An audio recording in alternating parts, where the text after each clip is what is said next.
지난 시간에 이어 오늘까지 세 번째로 누가복음 9장 28절부터 36절까지 살펴보겠습니다. 읽어드리겠습니다. 이 말씀을 하신 후 8일쯤 되어 예수께서 베드로와 요한과 야고보를 데리고 기도하러 산에 올라가사 기도하실 때에 용모가 변화되고 그 옷이 휘어져 광채가 나더라. 문득 두 사람이 예수와 함께 말하니 이는 모세와 엘리야라. 영광 중에 나타나서 장차 예수께서 예루살렘에서 별세하실 것을 말할세. 베드로와 및 함께 있는 자들이 깊이 졸다가 온전히 깨어나 예수의 영광과 및 함께 선 두 사람을 보더라. 두 사람이 떠날 때에 베드로가 예수께 여짜오되 주여 우리가 여기 있는 것이 좋사오니 우리가 초막셋을 짓되 하나는 주를 위하여 하나는 모세를 위하여 하나는 엘리야를 위하여 하사이다 하되 자기가 하는 말을 자기도 알지 못하더라. 이 말할 즈음에 구름이 와서 그들을 덮는지라. 구름 속으로 그들 들어갈 때에 그들이 무서워하더니 구름 속에서 소리가 나서 이르되 이는 나의 아들 곧 택함을 받은 자니 너희는 그의 말을 들으라 하고 소리가 그침에 오직 예수만 보이더라. 제자들이 잠잠하여 그 본 것을 무엇이든지 그때에는 아무에게도 이르지 아니하니라. 우리는 지난 두 번의 주일을 통해 예수님께서 산 위에서 변화하신 이 사건을 살펴보았습니다. 지난 두 주일 동안 이 본문에 대해 살펴본 내용은 두 가지로 요약됩니다. 이미 설교를 통해 말씀을 드렸으니 간단하게 요약만 하고 넘어가고자 합니다. 본문에 나타난 중요한 첫 번째 사건은 예수님의 모습의 변화입니다. 예수님의 모습이 변화하신 것은 예수님께서 어떤 분이신가를 보여주는 사건입니다. 예수님의 모습이 희고 광채나도록 변하신 사건은 예수님께서 하나님이라는 사실을 증명합니다. 그리고 이 증명을 뒷받침하는 증거가 나타났습니다. 그것은 하나님의 음성입니다. 하나님께서 친히 이는 내 사랑하는 나의 택한 아들이다 라고 말씀하심으로써 예수님께서 하나님이라는 사실을 더불어 증거하신 것입니다. 예수님의 모습이 변하시고 하늘에서 음성이 난 이 사건은 예수 그리스도께서 하나님이라는 사실을 증거하는 것이라고 말씀드렸습니다. 이어서 본문에 나타난 두 번째 사건은 모세와 엘리야가 나타나서 그들이 예수님과 더불어 이야기를 나눈 사건입니다. 지난 시간에 하나님께서 모세와 엘리야를 왜 보내셨는지 그리고 그들이 예수님과 더불어 어떤 대화를 나누는지에 대하여 말씀드렸습니다. 모세는 이스라엘 백성을 애굽에서 이끌어냈던 사람입니다. 또 엘리야는 아합 시대의 악의 세력을 무너뜨리고 하늘로 올라간 영광을 얻은 사람입니다. 이 두 사람의 출현은 이들이 이룬 일들과 연관이 있다라고 말씀드렸습니다. 하나님께서는 모세와 엘리야를 예수님께 보내셔서 장차 예수 그리스도께서 이루실 일과 그리고 예수 그리스도께서 받으실 영광을 미리 알려주신 것입니다. 모세가 이스라엘 백성을 애굽에서 이끌어낸 것처럼 예수 그리스도께서는 모든 하나님의 백성을 사탄의 세력에서 이끌어내실 것입니다. 예수 그리스도께서는 모세와 같이 자기 백성을 출애굽시키실 것입니다. 모세는 이스라엘 백성을 애굽이라는 눈에 보이는 나라로부터 구출시켰다면 예수님께서는 눈에 보이지 않는 나라, 즉 사탄의 나라로부터 하나님의 백성을 구출해내는 것입니다. 예수님의 구원이 모세처럼 자기 백성을 구출해내는 것이기에 이런 면에서 예수님의 구원은 출애굽과 같은 사건인 것입니다. 그런데 이 예수님의 출애굽은 예수님의 십자가의 죽으심을 통해서만 이루어질 수 있는 일입니다. 예수님의 죽으심 이후에 그 어떤 것으로도 예수님의 출애굽은 이루어질 수 없습니다. 그러기에 예수님의 죽으심은 곧 예수님의 출애굽이다 라고 말할 수 있습니다. 바로 이런 이유 때문에 비록 우리말 성경 31절이 이 부분을 예수님의 별세, 즉 예수님의 죽으심으로 번역했지만 헬라 원어 성경은 이 부분을 예수님의 죽음으로 말하지 않고 예수님의 출애굽이다 라고 원문은 그렇게 기록한 것입니다. 이 부분에 대해서 지난 주일에 설명드렸습니다. 예수님의 죽음을 바라보는 신약 성경의 성경적 관점은 크게 두 가지입니다. 그것은 첫째로 예수님의 죽음을 고난과 희생의 관점으로 바라보는 시야입니다. 왜냐하면 예수님의 죽으심은 자기 백성을 대신해서 당하시는 죽음이기 때문입니다. 그분에게는 죽음 자체가 사실 부당한 일이었으며 결코 당하지 말아야 할 고난이었습니다. 그러기에 예수님의 죽으심은 분명 예수님 편에서 억울한 고난이고 희생이었습니다. 이 억울한 죽음을 예수님께서 친히 자신이 받아야 할 마땅한 죽음으로 받아들이신 것입니다. 또한 예수님의 죽음은 그 누구도 감당할 수 없는 오직 예수님만이 홀로 감당하셔야 할 그분만의 짐이었습니다.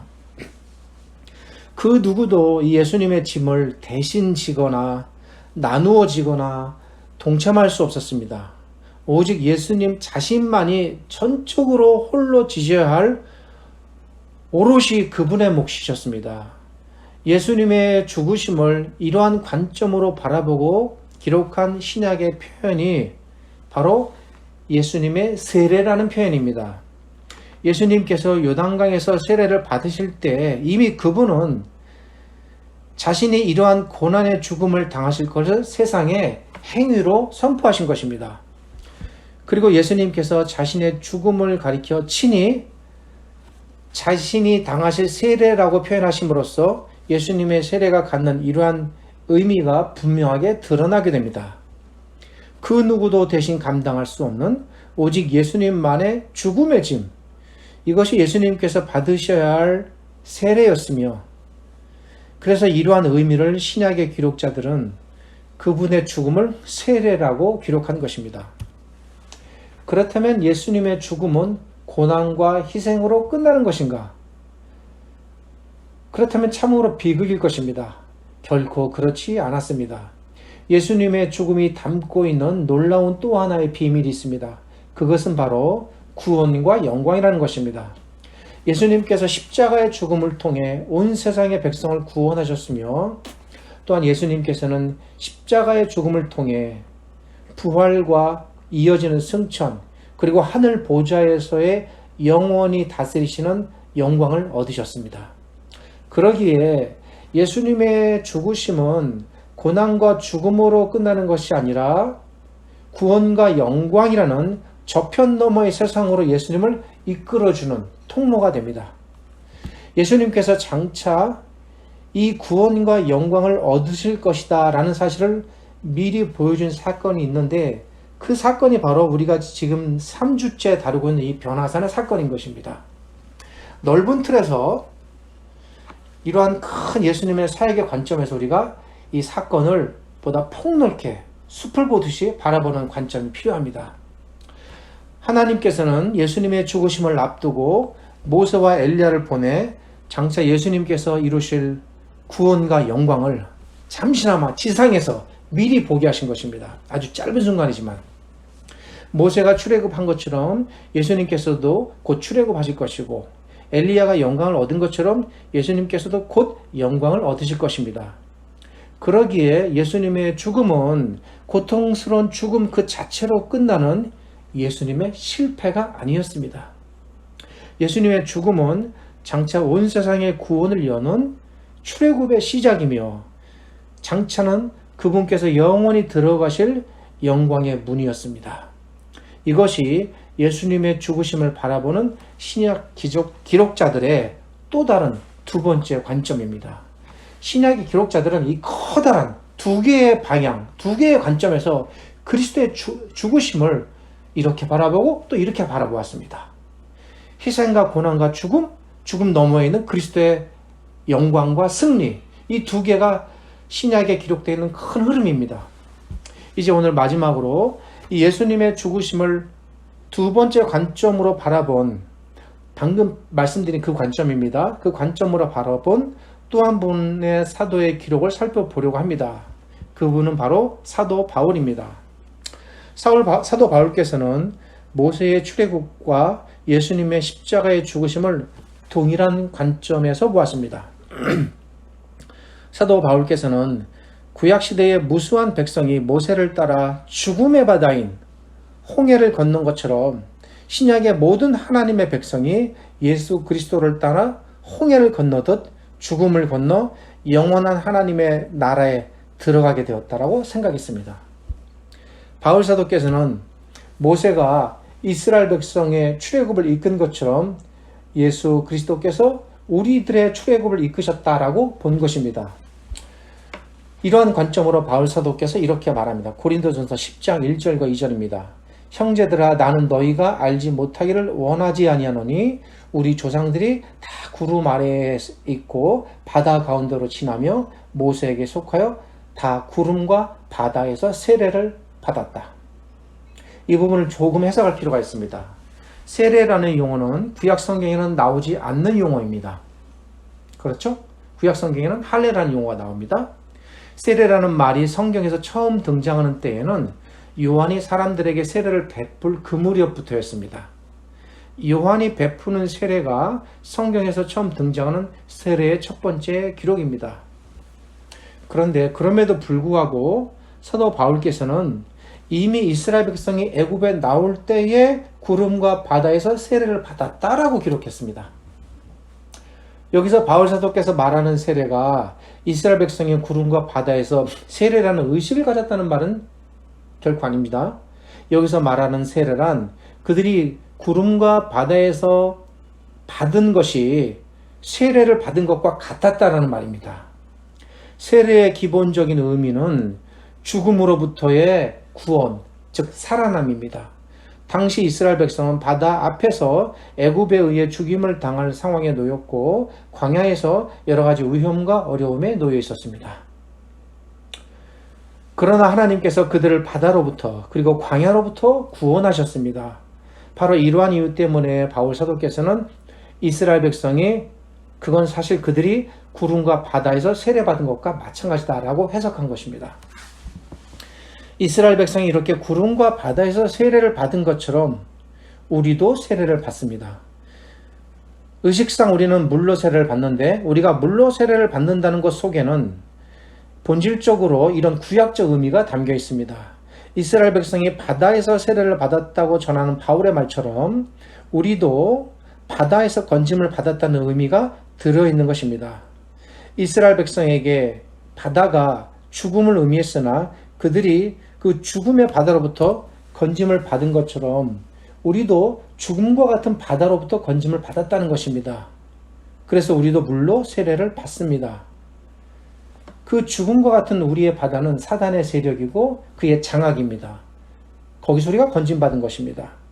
이스라엘 백성의 출애굽과 연관해서 하나의 기록을 더 살펴보겠습니다. 그 기록은 히브리서 기록자의 기록입니다.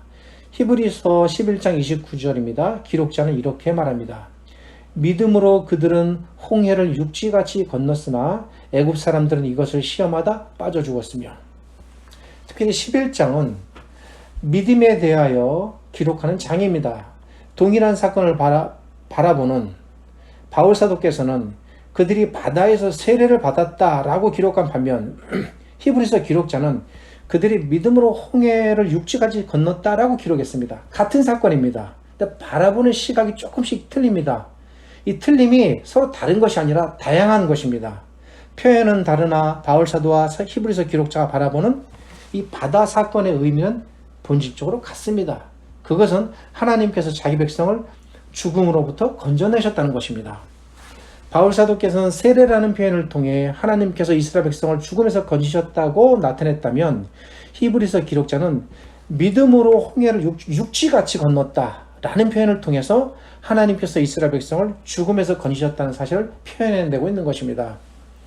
구약의 이스라엘 백성이 믿음을 통해 바다를 건넜다면 우리는 어떻습니까? 우리도 믿음을 통해 바다를 건너는 사람들입니다. 아니, 이미 건넌 사람들입니다.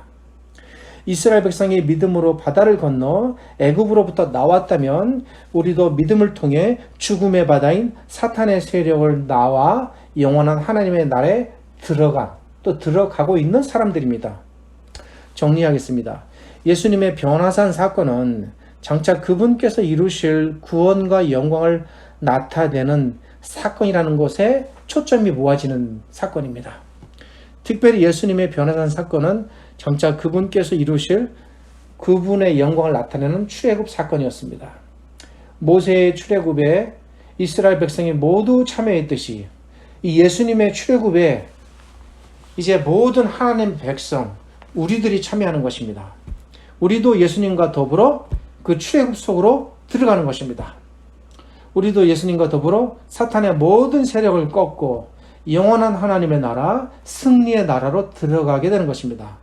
모든 죽음, 모든 질병, 모든 저주를 다 끊어내고 영원한 기쁨의 나라로 우리도 예수님과 더불어 출애굽하는 것입니다. 예수 그리스도께서 이렇게 우리를 출애굽시키시기 위해 친히 출애굽의 자리로 먼저 나아가셨습니다.